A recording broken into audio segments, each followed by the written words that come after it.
Shalom Bapak Ibu Saudaraku, kita bersyukur Tuhan pertemukan kita di Rabu pagi ini. Tentu itu adalah anugerah dan berkat dari Allah buat saudara dan saya. Mari kita mengalami kasih karunia Allah di hari ini. Kembali kita bawa kesediaan kita untuk menerima firman-Nya. Dengan percaya firman Allah di pagi ini akan menuntun kita untuk bersedia meninggalkan kehidupan lama kita dan memasuki kehidupan yang baru, kehidupan yang setia dan taat kepada Tuhan di dalam menjalani hari-hari kehidupan yang Tuhan anugerahkan. Mari saudaraku, kita awali dengan doa sebelum kita membaca dan merenungkan firman Tuhan. Mari kita berdoa. Kembali kami datang kepadamu ya Allah di Rabu pagi ini, mensyukuri akan kebaikan Tuhan yang selalu nyata di kehidupan kami. Di hari ini lewat kasih karunia-Mu, kami kembali membawa kesediaan kami untuk menerima firman-Mu. Dengan percaya firman Allah di pagi ini akan semakin menyemangati kami untuk hidup takut akan Tuhan dan setia kepada-Mu. Untuk apa yang kami minta ini Tuhan, berfirman-Lah, karena kami sedia mendengarkannya. Demi Yesus Tuhan kami yang adalah firman, kami berdoa kepada Bapa di sorga. Amin. Saudaraku, bacaan Alkitab kita di Rabu pagi ini terambil dari kitab Kisah Para Rasul 9 ayat 1 hingga 6. Bagian Alkitab ini dibacakan demikian. Sementara itu berkobar-kobar hati Saulus untuk mengancam dan membunuh murid-murid Tuhan. Ia menghadap imam besar dan meminta surat kuasa daripadanya untuk dibawa kepada majelis-majelis Yahudi Damsyik, supaya jika ia menemukan laki-laki atau perempuan yang mengikuti jalan Tuhan, ia menangkap mereka dan membawa mereka ke Yerusalem. Dalam perjalanannya ke Damsyik, ketika ia sudah dekat kota itu, tiba-tiba cahaya memancar dari langit mengelilingi dia. Ia rebah ke tanah dan kedengaranlah olehnya suatu suara yang berkata kepadanya, "Saulus, Saulus, mengapakah engkau menganiaya aku?" Jawab Saulus, "Siapakah engkau, Tuhan?" Katanya, "Akulah Yesus yang kau aniaya itu. Tetapi bangunlah dan pergilah ke dalam kota. Di sana akan dikatakan kepadamu apa yang harus kau perbuat." Saudaraku, tema renungan kita di Rabu pagi ini dituliskan demikian dalam Sabda Bina Umat, yaitu kemurahan Tuhan. Ulang ya. Saudaraku, tema renungan kita di Rabu pagi ini dituliskan demikian dalam Sabda Bina Umat, kemurahan Tuhan. Saudaraku, saya tidak tahu persis pengalaman hidup Bapak Ibu dalam menjalani hidup ini, apakah kemudian di perjalanan yang panjang ini kita pernah merasakan kemurahan sayang Tuhan, ataukah sebaliknya kita tidak merasakan kemurahan sayang Tuhan. Ya, saudara, saya pikir ini sesuatu yang baik untuk kita jawab, ya. Karena hanya dengan merasa kita mengalami kemurahan sayang Tuhan, itu akan menjadi spirit bagi kita, akan menjadi penyemangat bagi kita untuk menyembah Tuhan. Karena kalau kita tidak mengalami kemurahan sayang Tuhan dalam ukuran kita, dalam pendapat kita, maka sulit bagi kita untuk mengucap syukur kepada Tuhan.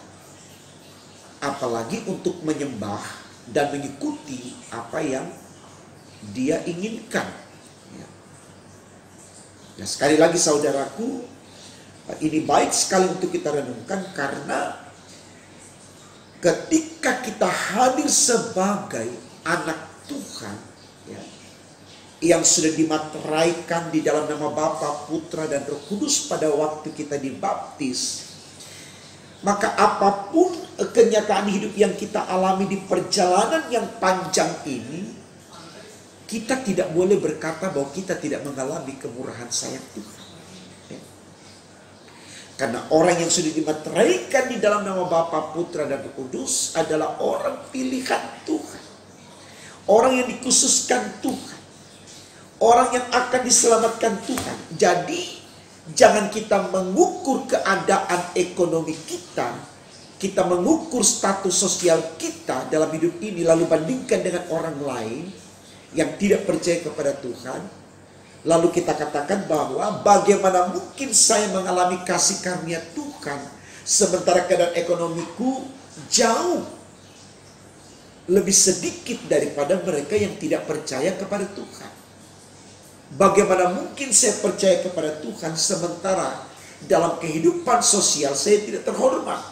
Tapi orang-orang yang tidak percaya kepada Tuhan begitu diidolakan, begitu dibanggakan. Jangan kita mengukur kasih karunia Allah dengan keadaan kita di kehidupan di dunia ini. Jangan. Karena apa Bapak Ibu Saudaraku? Karena seperti apapun keadaan kita di dunia ini, bahkan orang bilang melarat sekalipun, tapi kalau kita adalah anak Tuhan yang dikasihaninya, maka kemelaratan itu Tuhan akan ubah menjadi kebahagiaan yang sempurna, yang tidak akan pernah lagi kita mengalami yang namanya penderitaan.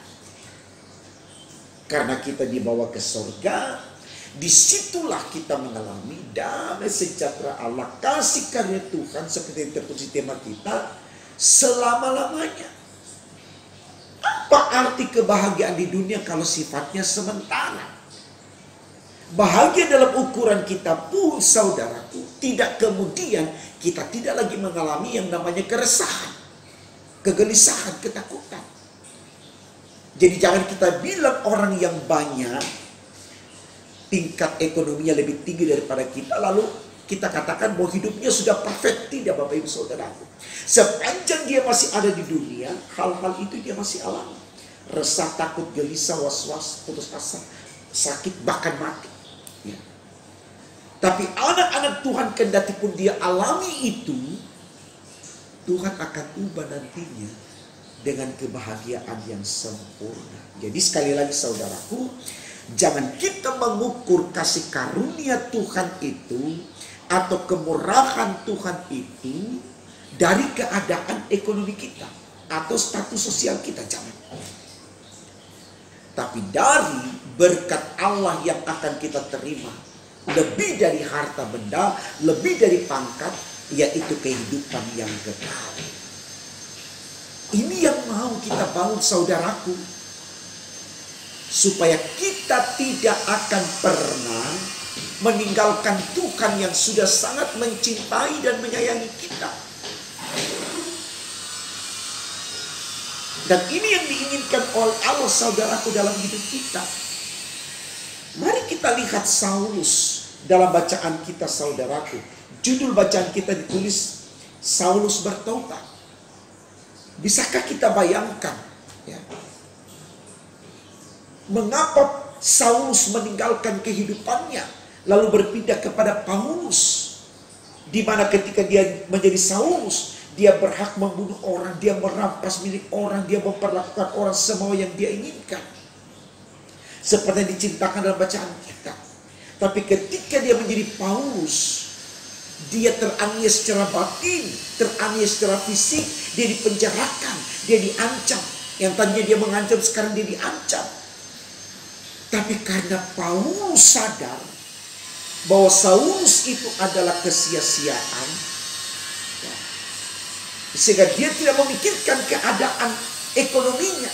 Dia tidak memikirkan status sosialnya. Yang dia pikirkan adalah walaupun dia menderita di dunia, karena kemurahan sayang Tuhan, dia akan mendapatkan kehidupan yang kekal sesudah di dunia ini. Makanya dalam Filipi 1 ayat 21, Paulus katakan, hidupku adalah Kristus, supaya matiku adalah keuntungan. Ini yang mau kita pegang Bapak Ibu Saudaraku. Jadi sekali lagi, perankanlah lakon hidup kita sebagai apapun. Bukan dalam ukuran supaya mendapatkan harta yang banyak, pangkat yang tinggi. Kalaupun kita dapatkan harta yang banyak, pangkat yang tinggi, tidak apa-apa. Tapi jangan karena itu kita bangun semangat kita, supaya kita tidak meninggalkan Tuhan ketika kita tidak mendapatkan itu. Tapi apapun yang kita dapatkan, kita tetap ada di jalan Tuhan,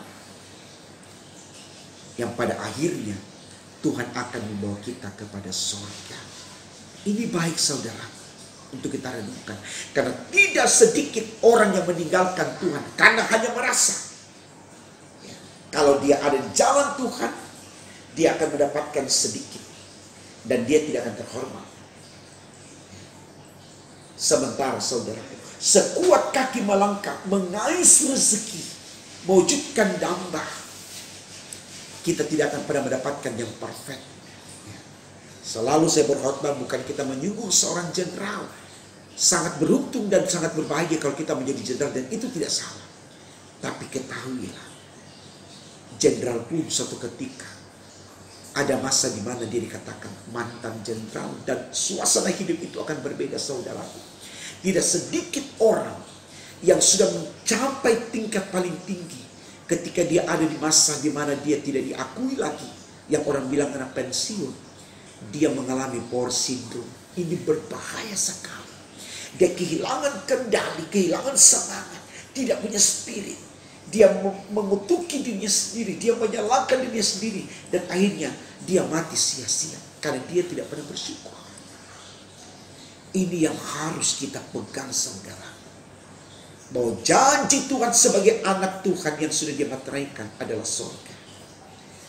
Jangan cari yang lain. Kalaupun kita dapatkan yang lain, kita pun bersyukur. Tapi syukur kita tidak ditentukan apa yang kita dapatkan, yang dalam bentuk materi atau status sosial. Tapi kita bersyukur karena kita mengalami kemurahan Tuhan, seperti yang tertulis di tema khotbah kita. Dan itu yang dilakukan oleh Saulus. Dia tinggalkan itu Saulus, dia menjadi Paulus. Dia hanya mau melayani dan melayani, kan dia tahu itulah surga dan itulah kebahagiaan baginya. Bukan hasil rampasan, bukan ketika dia bunuh orang, ketika dia aniaya orang, bukan. Tapi ketika dia melayani Tuhan.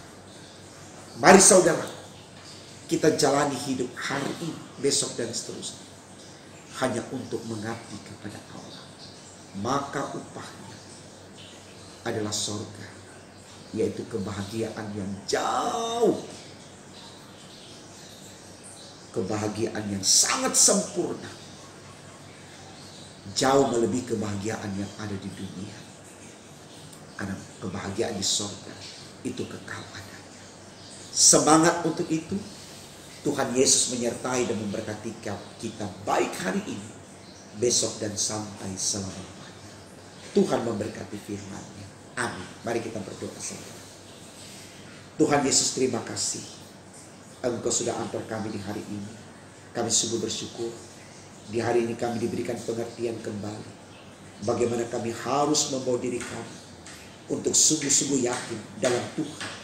Kami akan dimenangkan dalam Tuhan, kami akan diselamatkan. Sehingga kami tidak akan mencari Tuhan yang lain. Kami tidak mencari sesuatu yang lain di luar dari Engkau. Karena hanya Engkau lah yang bisa menyatakan kemurahan sayang-Mu yang sempurna atas kami. Karena Engkau lah Allah yang hidup untuk kami. Dan itu dialami oleh Saulus. Dan dia berubah menjadi Paulus. Sosok yang setia tanpa pamrih. Melayani Engkau. Bukan untuk sesuatu yang ingin dia dapatkan di dunia, tapi sesuatu yang ingin dia miliki di akhirat, yaitu di surga. Semangati kami terus Tuhan, berkati kami terus di sepanjang hari ini, besok dan seterusnya, agar hidup kami selalu mempermuliakan nama-Mu demi untuk kemuliaan nama Tuhan. Di dalam nama Tuhan Yesus kami sudah berdoa kepada Bapa di sorga. Haleluya, puji Tuhan. Amin.